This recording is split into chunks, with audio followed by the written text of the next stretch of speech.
ज्यावेळेस माझं ग्रॅज्युएशन झालं होतं, पर्सनल स्टोरी सांगतो आता माझी तुम्हाला, जी मी एवढी सोशल मीडियावरती शेअर वगैरे नाही करत आणि ती अशी काय एवढी चांगली पण नाही. पण माझा CGPA होता कमी, म्हणजे 6.5 होता, ॲव्हरेज कॅन्डिडेट होतो मी, आणि मला करायचं होतं एम्बेडेड सिस्टम्समध्येच करिअर. जेव्हा मी ग्रॅज्युएट झालो ENTC मधून, त्यावेळेस IT मध्ये तर मला जायचं नव्हतं. मी पुण्यात आलो 16 मध्ये जेव्हा माझं ग्रॅज्युएशन झालं, आणि 1 वर्ष मग मी कंटिन्युअस इंटरव्ह्यू देत होतो की इथल्या ज्या इलेक्ट्रॉनिक्स कंपनीज आहेत त्यांना. मला लक नव्हतं येत, ठीक आहे. शेवटी कसं तरी मला 2018 मध्ये एक जॉब भेटला मला, ठीक आहे. बॅरॉक इंजिनिअरिंग म्हणून एक कंपनी आहे चाफेकर चौकामध्ये. तिथं R&D मध्ये मी एम्बेडेड सॉफ्टवेअर इंजिनियर म्हणून काम करत होतो.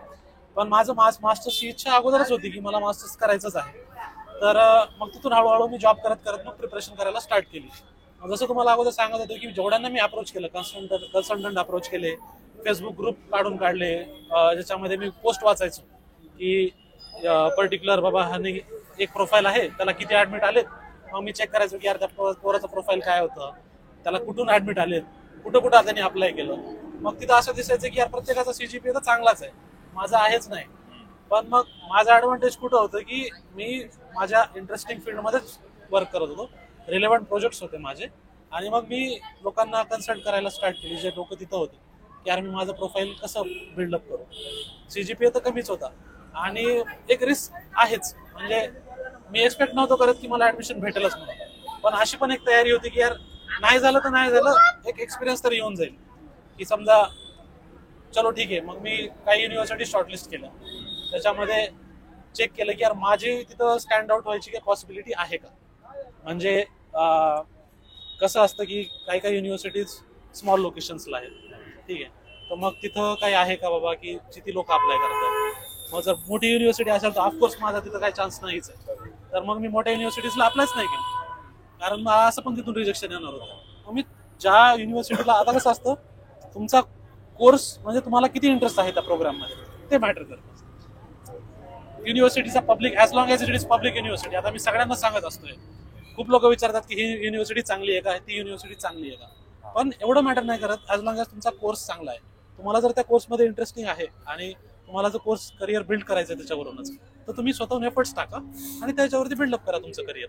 तर मग मी त्या अशा युनिव्हर्सिटी टार्गेट करत होतो की चलो तिथं कोर्स चांगला आहे, आपण ती युनिव्हर्सिटी लेस नोन आहे, छोट्या टाउनमध्ये आहे वगैरे. तर मी 8-10 युनिव्हर्सिटीजला अप्लाय केलेलं, एकातूनच ऍडमिट आलं मला फक्त. पण ते एकच सफिशियंट होतं मला, ठीक आहे ना. म्हणजे तुम्हाला 4-5 ऍडमिट घेऊन तरी काय करायचं, तिथं जास्त कन्फ्युजन क्रिएट होतं की कुठं जाऊ असं. तर ते आलं आणि कोविड सिच्युएशन होती 2020च्या मे मध्ये, मला लॉकडाऊन मध्ये ऍडमिट आलेलं, आणि सगळे व्हिसा ऑफिस पण, तिथं पण गॅरंटी नव्हती माझी की मला काही जाता येईल म्हणून. तर मी तिथं अशी सिच्युएशन होती की जॉब पण सोडू नाही शकत, तर रिझाईन टाकलं. तर सोडायला लागणार कंपनी, आणि त्यावेळेस लोकांना काढून पण टाकत होते जॉब म्हणून 20 मध्ये, माहितीये का. पहिल्यांदा जॉब, फर्स्ट कोविड वेव्ह होती, फर्स्ट लॉकडाऊन मध्ये, ठीक आहे. तर मग मी जॉब नव्हता सोडत.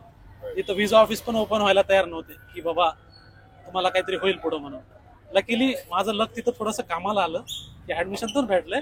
कॉलेजनी पण थोडीशी फ्लेक्झिबिलिटी दिली की तुम्ही ठीक आहे, जोपर्यंत तुमचा व्हिसा नाही होत तुम्ही ऑनलाईन क्लासेस अटेंड करा.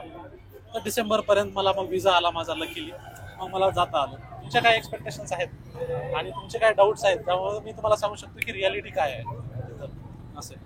बेसिकली अंडरस्टँडिंग आपल्याला आपलं म्हणजे कॉलेज असू, म्हणजे आतापर्यंत कॉलेज जे झालेले त्यामध्ये एवढं अंडरस्टँडिंग येत नाही की आपल्याला काय करायचंय काय नाही करायचंय, राईट. आपल्याला फ्युचर माहितीच नसते, आपला सर्कल एवढाच असतोय, त्यामुळे आपण बाहेर नाही बघू शकत. मग बेसिकली काय होते की ते माहिती नसते, त्यामुळे आपण काय होतं की तेवढं पाऊल उचलू नाही शकत. इथं तेच आहे, कॉन्टॅक्ट म्हणजे कनेक्शन. आता कसं असतं माहितीये का, कोल्ड ईमेलिंग त्याला आपण म्हणतो ना, भले तुमचा ओळखीचा नसू द्या, तुम्हाला मेल करून टाकायला काय प्रॉब्लेम आहे.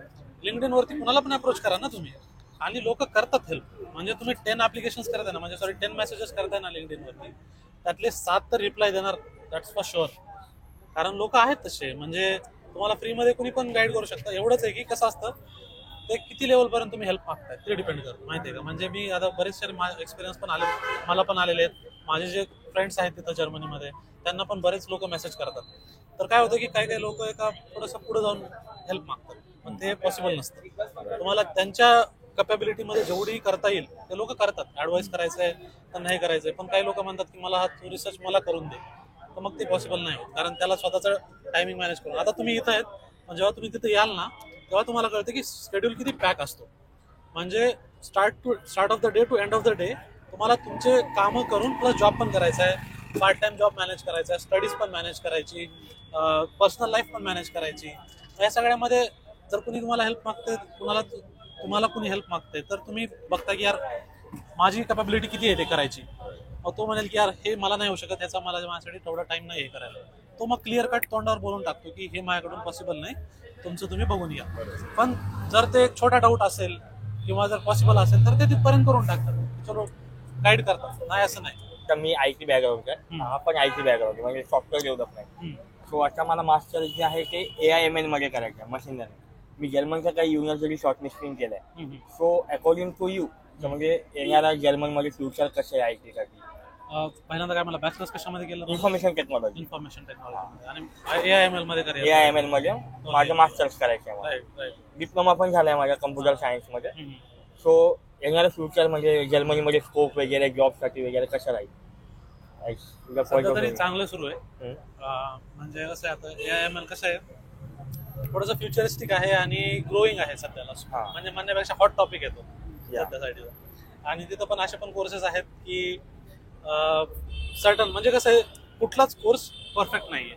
तिथे तुम्हाला तुमचा इंटरेस्ट शोधायचा आहे आणि मग तुम्हाला ते करायचं आहे की चलो मला माझ्या रिलेटेड थोडे जरी मॉड्यूल्स असले तरी मी त्याला ग्रो करेल, असं म्हणजे मी स्वतः एफर्ट्स टाकून हे करेल. तर मग काही कोर्सेस तुम्हाला AIML मध्ये भेटतील, ज्याच्यामध्ये लेट्स से काही सर्टन टॉपिक्स वरती, काही मॉड्यूल्स वरती त्यांचा फोकस आहे, बाकीचा दुसरीकडे ज्याच्यात तुम्हाला इंटरेस्ट नाही. पण तरी पण तुम्ही रिस्क घ्या आणि थोडंसं अप्लाय करा.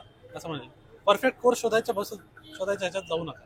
इंजिनिअरिंग झाली आहे समजा, आता जॉब केला पाहिजे आणि मगच अप्लाय केलं पाहिजे की पहिले अप्लाय करून तिथे जाऊन MS करून मग जॉब? दोन कंडिशन आहेत. म्हणजे जे लोक एक्सपिरियन्स घेऊन जातात आणि जे लोक फ्रेशर्स म्हणून जातात. ठीक आहे, फ्रेशर्सचा सीन असा असतो की मी तेच सांगतो की जे लोक एक्सपिरियन्स आहेत त्यांच्यासाठी थोडंसं इझी आहे. कसं पार्ट टाइम जॉब भेटणं ते इझी आहे, म्हणजे वर्किंग स्टुडंट जॉब भेटणं किंवा इंटर्नशिप भेटणं इझी आहे. इन द सेन्स कसं आहे, त्यांना ऑलरेडी कॉर्पोरेट एक्सपिरियन्स आहे आणि कशी सिच्युएशन हँडल करायची, प्रोजेक्ट्स कुठले, टेक्नॉलॉजीवरती काम केलेलं आहे. मग त्यांना जर रिलेव्हंट फील्डमध्ये जर सराउंडिंगमध्ये कंपनीज असतील तर त्यांच्यासाठी थोडंसं इझी जातं. फ्रेशरचा सीन कसा होतो की मग तिथं त्याला थोडासा टाइम द्यायला लागतो, म्हणजे स्किल्स अगोदर बिल्डअप करणे, मग ज्या तुम्ही कोर्सेसला शिकताय त्या कोर्सेसमध्ये प्रोजेक्ट्स करणे किंवा मग तुमचे स्वतः कोर्सेस करून स्वतः स्किल बिल्डअप करणे आणि मग अप्लाय करायचं. मग त्यासाठी तुम्हाला थोडा टाइम जास्त लागतो, नॉट नेसेसरी. काही लोकांना तर इमिडिएटली पण भेटून जातात. डिपेंड आहे लकवरती, कसं करता, कुठं करता, असं आहे. तुमच्या सराउंडिंगला किती कंपनीज आहेत वगैरे वगैरे, त्यातून असं होतं. पण ते म्हणजे थोडा टाइम लागतो असं म्हणाल मी फ्रेशरला थोडासा. आणि किती % चान्सेस आहे की तिथे गेल्यानंतर, आता ब्लॉक अकाउंट करतोय आपण आहे की नाही, तर पैसे तर भरपूर टाकतोय, त्यानंतर तिथे गेल्यावर लगेच पार्ट टाइम जॉब भेटेल किंवा ते पैसे आपल्याला जास्तीत जास्त यूज करावे लागतील? पार्ट टाइम जॉबचे चान्सेस किती वाढतात? तुम्ही सिच्युएशन सांगतो तुम्हाला. 1 वर्षाचं तुम्ही ब्लॉक अकाउंट करता, करेक्ट आहे. तिथं गेल्या पहिल्यांदा तर प्रेशर कशाच येतं तुम्हाला सांगतो. तुम्ही जेव्हा स्टुडंट डॉम मध्ये जाता त्यावेळेस तुमचे सिनियर जे विकेंडला पार्ट टाइम जॉबला जात असतात ते बघून तुम्हाला पहिलं प्रेशर येते की मला पण पार्ट टाइम जॉब करायचा आहे. ठीक आहे, मग आता शोधायला सुरुवात होते की मला टेक्निकल मध्ये पण पाहिजे आणि वर्किंग स्टुडंट पाहिजे, पण तो भेटायला थोडासा टाइम लागतो. मग तुम्ही काय करता, नॉन टेक्निकल जॉब्स वगैरे स्टार्ट करता. नॉन टेक्निकल जॉब्स म्हणजे डिलिव्हरी जॉब्स, रेस्टॉरंट जॉब्स, किंवा मग जसं आपल्याकडे स्विगी झोमॅटो आहे तसं तिथं फ्लिंग म्हणून आहे, फूड डिलिव्हरी. हां, झारांडो शॉपिंग आहे, लिफरांडो म्हणून आहे. ओके, ठीक आहे. लिफर म्हणजे जर्मनमध्ये डिलिव्हरी. लिफरांडो म्हणून ते डिलिव्हरी कंपनी आहे, फूड डिलिव्हरी कंपनी आहे. तर तिथं ते जॉब्स असतात. किंवा मग मॉल्समध्ये जे आपले शॉप्स असतात आपले, आणि बिलकुल लाजायचं नसतं, माहिती आहे, कोणी लाजत नाही. तुम्हाला बिलकुल म्हणजे पैसा कमवायचा आहे, तुम्हाला तुमची कॉस्ट ऑफ लिव्हिंग मॅनेज करायची, तर तिथं मॅटर नाही करत की तुम्ही कुठला जॉब करताय. माझं सांगतो, मी लिटरली तुम्हाला सांगतो, मला ज्यावेळेस मी कोविडमध्ये गेलो होतो 2021 पर्यंत सगळं बंद होतं, कुठले जॉब चालू नव्हते, पार्ट टाइम जॉब मिळणं एकदम अवघड झालेलं. तर मग आमच्या सोबतचे जे लोक होते ते याच्यामध्ये मिल्समध्ये काम करायचे, म्हणजे मिल्स नाही, वेअर हाऊसमध्ये. ओके वेअर हाऊसमध्ये तिथं गिअर्स कंपनी आपले ऑटोमोटिव्ह गिअर्स असायचे, ते गिअर्स उचलून पिक अँड प्लेस वाला जॉब असायचा. तो जॉब नाईट शिफ्टमध्ये असायचा. नाईट शिफ्टमध्ये जॉब करायचे लोक, ते करायचे. काही काही लोक क्लिनिंग करायचे, तुला सांगतो, म्हणजे हाऊस क्लिनिंग असेल, वायपिंग, फ्लोअर क्लिनिंग अँड ऑल, सगळं जे असेल भेटल ते काम केलेलं आहे. पण ते आहे की म्हणजे तिथं तुम्हाला थोडीशी आपलं सेल्फ रिस्पेक्ट बाजूला ठेवून, एवढं पण खराब नसतं काम, पैसे भेटतात, वेज भेटते तुम्हाला आवरली, आणि करून तुम्हाला तुमचा करिअरवरती फोकस करायचा आहे, एवढे. तू जो क्वेश्चन विचारलास मला की सर्टन्टी किती आहे याच्यामध्ये, तर नॉन टेक्निकलचा जो सीन आहे तो लगेच इझिली भेटून जाऊ शकतो. टेक्निकल जॉब भेटायला थोडा टाइम लागेल. पण ते पे किती करतात मग समजा नॉन टेक्निकल जॉब आहे, कारण गेल्या गेल्या तर चान्स नाही आहे समजा की लगेच IT जॉब भेटेल किंवा टेक्निकल जॉब भेटेल. तुम्हाला तर पहिले स्टार्टिंगला जसं म्हणतात नॉन टेक्निकल जॉब करावं लागेल, मग ते पे किती करतात, म्हणजे तुमचा किती खर्च काढून देतात ते? मी असं नाही म्हणत की नॉन टेक्निकल जॉब करावाच लागेल म्हणून, पण जस्ट इन केस तुमची तयारी असली पाहिजे की करायची म्हणून. जोपर्यंत तुम्हाला टेक्निकल जॉब भेटत नाही, तुमचा मेन फोकस टेक्निकलच असला पाहिजे की मला वर्किंग स्टुडंट किंवा इंटर्नशिपच करायची म्हणून, ठीक आहे. पण जोपर्यंत भेटत नाही तोपर्यंत ते करायचं. तर सर आता किती येतात कसं आहे माहिती का, डिपेंड करतं कुठला जॉब करताय. ऑन अन ॲव्हरेज तिथं ॲव्हरेज पे 12.5 युरो 12 युरो आहे पर आवरचं पे. मग ते तुम्ही डिपेंड करतं किती महिन्यातून किती टाइम करताय, किती आवर्स करताय.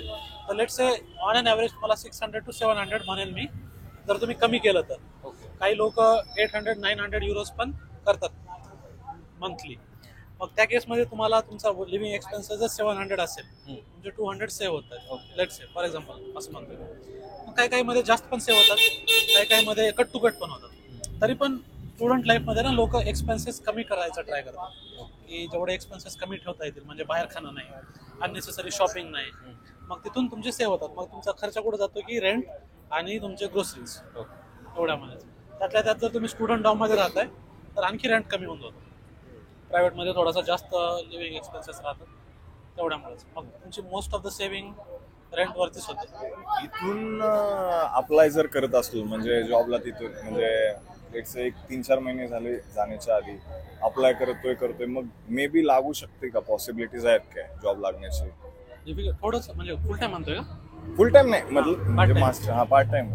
तसं पण करतात ना, भरपूर लोक करतात सेम गोष्ट. की मी तो असो, आता तू नव्हतास आलेला, तर जे लोक, काही लोक काय करतात, इथून जायच्या आधीच स्टार्ट करायला, म्हणजे ऍप्लिकेशन करायला स्टार्ट करायला. राईट. म्हणजे बाय द तुमच्याकडे 1 महिना आहे, लेट्स विजा वगैरे आलेला आहे, तुमची फ्लाईट जायला 1 महिना आहे, बरोबर. तर मग रिच आउट करायचं लिंक्डइन वरती लोकांना, कंपनीजला हे करायचे, ऍप्लिकेशन करायचे स्टार्ट. इन बिटवीन एका दुसरं ऍप्लिकेशन आलं, वेल अँड गुड, चांगलंच आहे. पण आहे पॉसिबिलिटी, मी रिजेक्ट नाही करणार, पॉसिबिलिटी आहे, तसं पण तुम्ही करू शकता. कसं आहे, वेगवेगळ्या स्ट्रॅटेजीज तुम्हाला फाइंड आउट करायचं की कसं करता येईल, स्टँड आउट कसं राहता येईल. क्राऊड तर करते ऍप्लिकेशन, तर तुमचं ऍप्लिकेशन कसं स्टँड आउट झालं पाहिजे ते इम्पॉर्टंट आहे. मग तुम्ही अप्लाय कसं करता, कुठल्या साईडनी करता, रेफरल्स कामाला येतात. फॉर एक्झाम्पल तुम्हाला सांगतो, जर्मनीमध्ये रेफरल्स खूप कामाला येतात. जर तुम्हाला कोणी रेफर करत असेल तर तो तुम्ही बरीचशी क्राऊड पाठीमागे टाकून पुढे जातात, कारण तुमचं डायरेक्ट ऍप्लिकेशन याच्याकडे जातं किंवा त्या पर्टिक्युलर हायरिंग मॅनेजरकडे जातं, जर कोणी तुम्हाला रेफर केला असेल तर मग तिथं तुम्ही बीटअप करू शकता नॉर्मल क्राऊड असेल. आणि जर समजा आता आपण युनिव्हर्सिटी एक आपल्याला भेटलेली, समजा फॉर एक्झाम्पल PU बर्निंग भेटली, तर आपल्याला रिसर्च असिस्टंटसाठी जर जॉब बघायचा असेल इन कॉलेजच समजा, बरोबर, म्हणजे कॉलेज करता ॲज अ प्रोफेसर सोबत आपण रिसर्च करतो, तर त्याच्यासाठी काय प्रोसेस असते? तिथं काहीच नसतं. म्हणजे कसं असतं, जर कुठल्या युनिव्हर्सिटीमध्ये तुम्ही गेले तर एक हिवी म्हणून सेक्शन असतो, HIWI हिवी म्हणून. तर ते जॉब म्हणजे कसे असतात, part time job for university students असं. मग ते रिसर्च असिस्टंट असू द्या, टीचिंग असिस्टंट, किंवा मग लॅबमध्ये प्रोफेसर सोबत प्रोजेक्टमध्ये असिस्टंट असे असतात. तर ते असतात 10 hours per hour, sorry 10 hours per week. Okay. कारण युनिव्हर्सिटीला माहित असतं की तुम्ही स्टडी करताय, तुमच्याकडून ते जास्त काम करून घ्यायचं नसतं, तर ते लोक 10 hours कॉन्ट्रॅक्ट करतात आणि पे पण चांगलं करतात. ते आताला सध्याला 650 युरोज पर मंथ भेटतात हेवी जॉबमध्ये, आणि तुम्हाला करायचे काम फक्त 10 hours per week, म्हणजे खूप कमी आहे. आठवड्यात म्हणजे तुम्ही फक्त 1 दिवस जरी काम केलं जाऊन तरी सफिशियंट आहे. मग ते डिपेंड करतं. आता त्याला अप्लाय कसं करायचं, एक म्हणजे युनिव्हर्सिटीच्या पोर्टलवरती ते लोक ऍडव्हर्टाईज करतात की आमच्याकडे ही ओपनिंग आहे, अप्लाय करायचं तर करा म्हणून. आणि तुम्ही काय करतात, काही काही प्रोफेसर ईमेल पण टाकतात. तुमच्या त्या स्टुडंटचे ग्रुप असतात, म्हणजे बॅच वाईज ग्रुप असतात, त्यावरती सांगतात की मला असं असं कॅन्डिडेट पाहिजे, ॲप्लिकेशन्स द्या म्हणून. तुम्ही थोडंसं एक स्टेप पुढे जाऊन प्रोफेसरला डायरेक्टच ईमेल टाकू शकता की यार माझा असं असं प्रोफाईल आहे, माझा CV असा आहे, do you have any open position for me. Okay. तर मग ते लोक तुम्हाला डायरेक्ट रिप्लाय पण करू शकतात, येस घेऊन टाकतात, नसेल तर मग नाही म्हणून सांगतात. आणि आता जर मी समजा अप्लाइंग चालू केलं, जसं तुम्हाला म्हटलं आता अप्लाइंग चालू होते आहे राईट, तर किती % चान्सेस आहे की याच्यात ऍडमिशन होईल? ऍडमिशनचे म्हणतोय का? हा. हे बघ, गॅरंटी तर मी ते सांगत होतो, गॅरंटी कोणीच नाही देऊ शकत. नाही गॅरंटी नाही. एक म्हणजे आता सर्व फेब्रुवारीमध्ये ओपन होतात जवळपास सर्व युनिव्हर्सिटीज Yes. ऍडमिशनसाठी. तर मी आता अप्लाय करणं चालू करतोय समजा, तर मग मला किती वेट करावं लागेल की आन्सर येईल त्यांचं? मी अप्लाय केल्यानंतर किती वेळ वाट पाहू शकतो मी? कारण मग मला नेक्स्ट पण स्टेप्स घ्यावं लागेल जर ऍडमिशन भेटत नाही तर. करेक्ट. हे बघ, जेवढ्या तुम्ही डिपेंड करता तुम्ही किती युनिव्हर्सिटी शॉर्टलिस्ट करताय. ठीक आहे, लेट्स से प्रत्येक युनिव्हर्सिटीची डेडलाईन सेमच नसते. काहींची फेब्रुवारी ते मार्च आहे, एप्रिल आहे, काहींची जुलैमध्ये ओपन होती किंवा जूनमध्ये ओपन होती डेडलाईन. तर मग तुला काय टाइम भेटतो की पहिल्यांदा जे आलं नाही, सपोज ज्याला तू फेब्रुवारी मार्च मध्ये अप्लाय केले त्यांचे रिझल्ट मे जून पर्यंत येऊन जातात. ठीक आहे, आणि ज्यांचे ऍप्लिकेशन्स मे मध्ये ओपन झालेत त्यांचे जुलैपर्यंत येऊन जातात रिझल्ट. युजली तोच टाइम असतो, कारण कोर्सेस काय होतात सप्टेंबर टू ऑक्टोबर मध्ये विंटर सेमेस्टर सुरू होत असतं. बिफोर दॅट त्यांना रिझल्ट अनाऊन्स करायचे आणि लोकांना विजा प्रोसेसिंगसाठी पण टाइम द्यायचा असं आहे. तर इनफ टाइम असतो, मी म्हणेल कुठलीही बी टाइम लाईन येऊ दे, इनफ टाइम भेटतो तुला तुझा विजा प्रोसेस करून हे करायला. पण आता गोष्टीचा प्रॉब्लेम कुठे येतोय माहिती आहे का आजकाल? APS. त्यानंतर तुमची डिग्रीज टाइमवर नाही भेटत आहे, काही लोकांचा तो प्रॉब्लेम असतो. मग ते लोक डिले होतात आणि मग त्यांना कॅन्सल करायला लागतं किंवा डिफर करायला लागतं पुढच्या सेमिस्टरला. चान्स देते का? काही देतात, काही देत नाही. काही स्ट्रिक्ट आहेत, खूप स्ट्रिक्ट आहेत. तर 2 टाईपची युनिव्हर्सिटीज आहेत, टेक्निकल आणि अप्लाइड सायन्सेस. तर टीचिंग मेथड मध्ये काय डिफरन्स पडतो तुम्हाला? किंवा फ्युचर पर्स्पेक्टिव्हला काय इफेक्ट होतो टेक्निकल आणि कसा असतो सीन? त्यांचे जे सब्जेक्ट आहेत ते मोस्टली थिअरॉटिकल असतात आणि खूप म्हणजे कसं असतं त्यात रिसर्च पण असतो आणि असं म्हणेल की मी थोडं एफर्ट जास्त टाकायला लागते तिथं. कन्सेप्ट वाईज असतं ते म्हणजे आणि त्यांचे पेपर पण तसेच असतात. तर कन्सेप्च्युअल असल्यामुळे तुम्हाला अभ्यास पण करायला लागतो, टाइम पण द्यायला लागतो आणि थोडा मग TUची डिग्री कंप्लीट करायला जास्त टाइम लागतो ऑन एन ॲव्हरेज. कारण त्यांचे कसं तुम्हाला लिमिटेड सब्जेक्ट घ्यायचे आणि मग ते क्लिअर करायचे, प्रेशर असतं थोडंसं. ठीक आहे, आणि जर्मनीचा असा हार्ड अँड फास्ट रूल नाही आहे की तुम्ही तुमची डिग्री पर्टिक्युलर सर्टन टाइममध्येच केली पाहिजे, असं नाही आहे. तुम्ही एक्सटेंड पण करू शकता. तर मग TUचे जे मुलं आहेत ते थोडंसं एक्सटेंड करतात, 1 semester 2 semester on an average. Applied सायन्सचा असं असतं की ते लोक मोस्टली प्रॅक्टिकल ओरिएंटेडला जास्त प्रिफर करतात. मग तुमचे प्रोजेक्ट्स असणार, कन्सेप्ट वाईज एवढं काय नाही बघत, कारण तुम्हाला लिटरली लगेच इंडस्ट्रीमध्येच काम करायचं असतं. आणि त्यांचा जो करिक्युलम असतो तो करिक्युलम अशा तऱ्हेने बनवलेला असतो की तुम्हाला ज्या आजूबाजूच्या कंपनीज आहेत त्यांचं काम लक्षात ठेवूनच तो करिक्युलम बनवलेला असतो असे. तर मग तिथं तुम्हाला प्रोजेक्ट्स वगैरे किंवा प्रॅक्टिकल एक्सपिरियन्स तो कामाला येतो जास्त आणि टाईममध्ये होऊन जाते डिग्री. म्हणजे 1.5 इयरची असेल तर 1.5 इयरमध्ये पण कम्प्लीट करू शकतो. दादा तुझं असं म्हणणार TU ना 2 वर्षाचा असते मास्टर, तू त्याला एक्सटेंड करू शकतो. पण तुझा जो PSW आहे तो 18 मंथचा असतो, पे बॅक पिरियड आफ्टर मास्टर. तर मग त्याला कसं एक्सटेंड करता येईल? 2 वर्षाच्या मास्टरचा आपण 3 वर्षामध्ये करूयात. मग जो PSW आहे तो एक्सटेंड होणार का तेवढाच राहणार? होतो एक्सटेंड होतो, तो एक्सटेंड होतो, त्याचा काही प्रॉब्लेम नाही. ॲज लॉंग ॲज तुमच्याकडं मॅट्रिक्युलेशन सर्टिफिकेट आहे, म्हणजे एनरोलमेंट सर्टिफिकेट. प्रत्येक सेमिस्टरला एक नवीन एनरोलमेंट सर्टिफिकेट येतं. ओके. ॲज लॉंग ॲज तुमच्याकडे आहे काहीच प्रॉब्लेम नाही विजा एक्सटेंड करायला. युनिव्हर्सिटीचा आणि जॉबचा काही संबंध येतो का? म्हणजे या युनिव्हर्सिटीत मी शिकलो म्हणून मला जॉब ऑफर जास्त येतात, म्हणजे जसं आपल्या इकडे प्लेसमेंटचं असतं तसं काही फरक पडतोय का? एवढं मॅटर नाही करत ते, कारण मी म्हणलं ना तुम्हाला स्किल इम्पॉर्टंट आहे. तुमच्याकडे काय स्किल आहे? सर्व स्किल बेस्ड आहे. काही युनिव्हर्सिटीज आहेत, आता टॉपच्या युनिव्हर्सिटीज बघशील, TU म्युनिक असेल, हॅम्बर्ग असेल, फ्रायबुर्ग म्हणून आहे, किंवा मग RWTH आखन असेल. ते कसे थोडेसे पॉप्युलर नाव आहेत. ओके. ठीक आहे, मग तिथल्या कंपनीज पण काय करतात की काही लोकांना TUMच्या पोरांना किंवा हॅम्बर्गच्या पोरांना प्रिफरन्स देतात. असं पण आहेत कंपनीज. पण it's not hard and fast rule की फक्त ते तिथूनच घेतील म्हणून. बाकीचे जे युनिव्हर्सिटीचे पोरं आहेत स्किल्स डिपेंड करतात मग काय किती स्किल्ड आहेत कुणाला पण घेतं. आता माझी कंपनी फॉर एक्झाम्पल द्यायचं झालं त्यांचा मोस्टली ते काय करते TUMचेच पोरं हायर करते, कारण कंपनी आहे म्युनिकमध्ये आणि हॅम्बर्गमध्ये. तर हॅम्बर्गमध्ये TUHH आहे म्हणजे TU हॅम्बुर्ग आहे, म्युनिकमध्ये TU म्युनिक आहे. तर मोस्टली जे लोक आहेत ते TUMचेच आहेत आमच्या इथं, पण मी TUMचा नाही तरी पण मी गेलो तिथे. मग तिथं असं होतं की इंटरव्ह्यू तुम्ही कसा क्लिअर करताय, कसं करताय, काय बोलताय, तुमच्याकडे स्किल काय आहे असं. आणि मास्टर्ससाठी काही एज लिमिट मॅटर करताय का?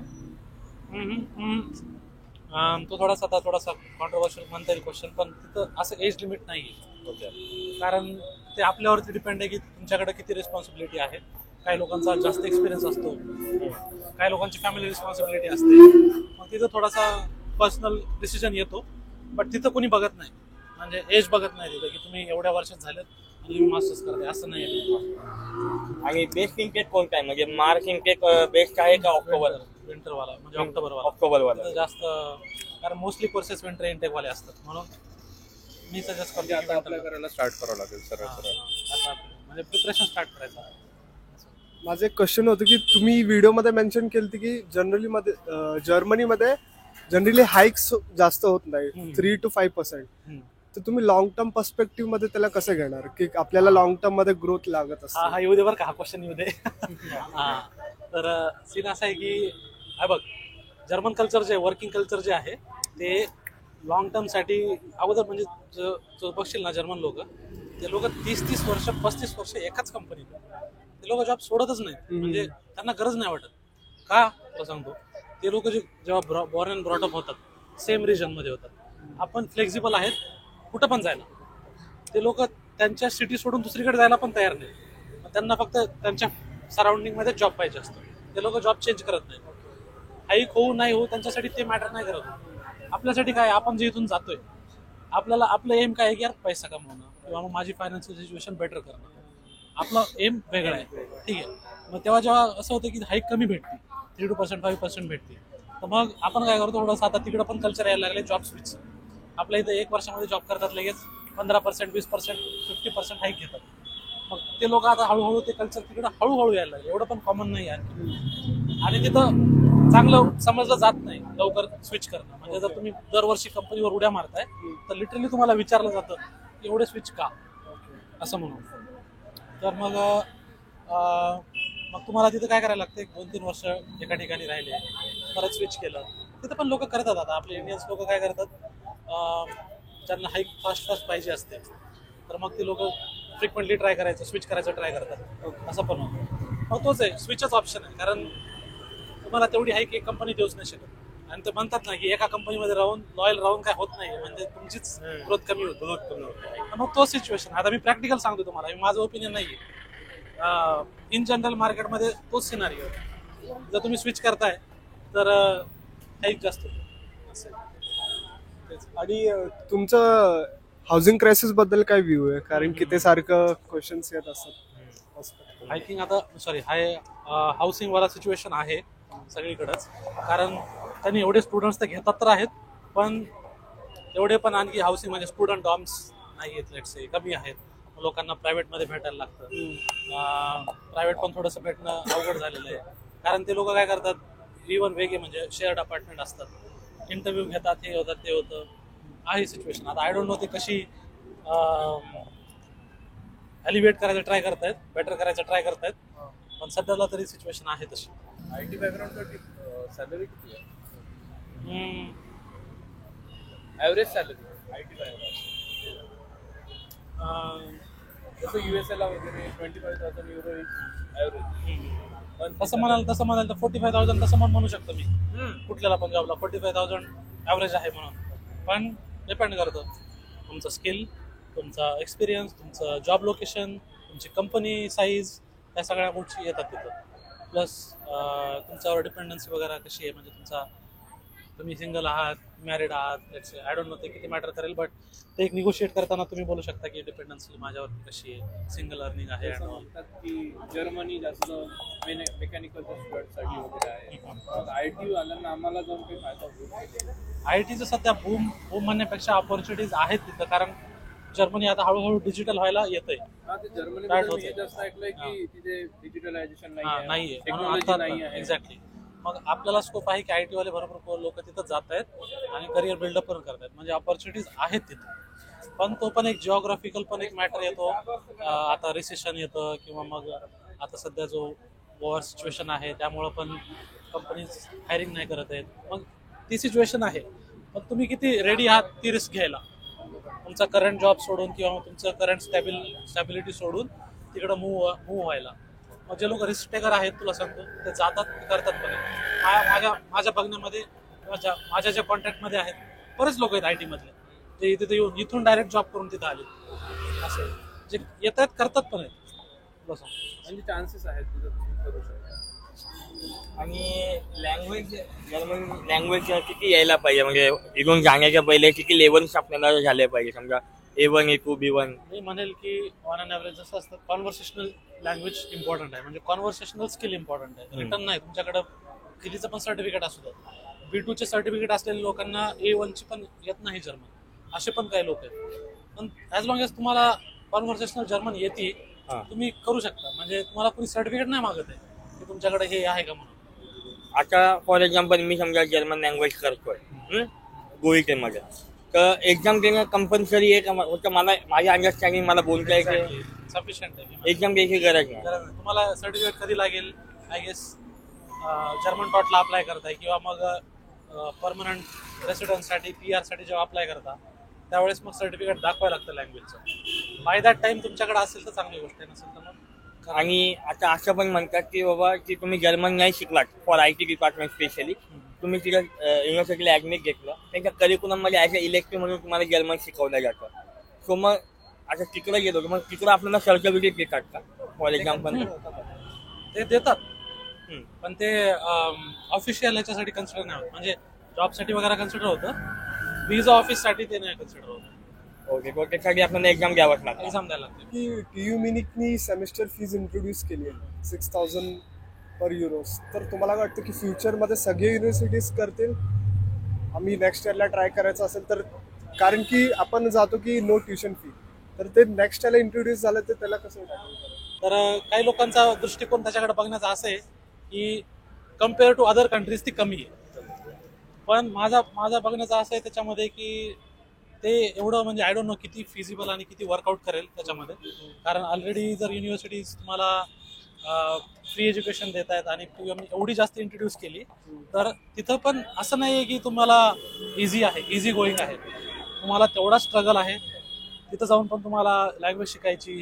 कारण जे लोक इंग्लिश स्पीकिंग कंट्रीजमध्ये जातात आणि जे म्हणतात की इंग्लिश स्पीकिंग कंट्रीपेक्षा ती फीस कमी आहे, असं नाही ना, त्या कंट्रीजचे वेगळे प्रॉब्लेम्स आहेत. बरोबर, तुम्हाला तिथं जाऊन दुसरी लँग्वेज शिकायची नाही, तुम्हाला ते प्रॉब्लेम्स तिथं येत नाही. पण जर तुम्हाला तेवढी फीस करून, म्हणजे जर तुम्ही बघाल 6,000 पर युरोज पर सेमिस्टर येते आणि 4 सेमिस्टरचा कोर्स येतो, तुम्ही मोस्टली 20-25 लाख फीसमध्ये टाकताय आणि त्यानंतर तुम्ही रिटर्न ऑन इन्व्हेस्टमेंट एक्सपेक्ट करालच ना. मग ज्यावेळेस तुम्ही हे करून जॉब सर्चच्या फेजमध्ये याल त्यावेळेस मग तुम्हाला लँग्वेज किती येते, तुमचं स्किल काय आहे, जो ऑन ॲव्हरेज सॅलरी आहे ती किती आहे, आणि त्यानुसार मग तुम्हाला बघायला लागते की मला जो तेवढं जे इन्व्हेस्टमेंट मी केली ती मला पे ऑफ करण्यासाठी किती टाइम लागेल. आहे ना, तो सिच्युएशन आहे ना. तुम्हाला जर फीस पे करताय असं नाही आहे की बाबा तुमची सॅलरी 100K जाते, त्यानंतर तुम्हाला तो स्ट्रगल फेस करायचा आहे, 50K पासूनच स्टार्ट करायची लेट्स आहे. तर मग तो डिसएडव्हान्टेज वाटतो मला, म्हणजे एवढी पण नसायला पाहिजे होती असं माझं म्हणणं आहे.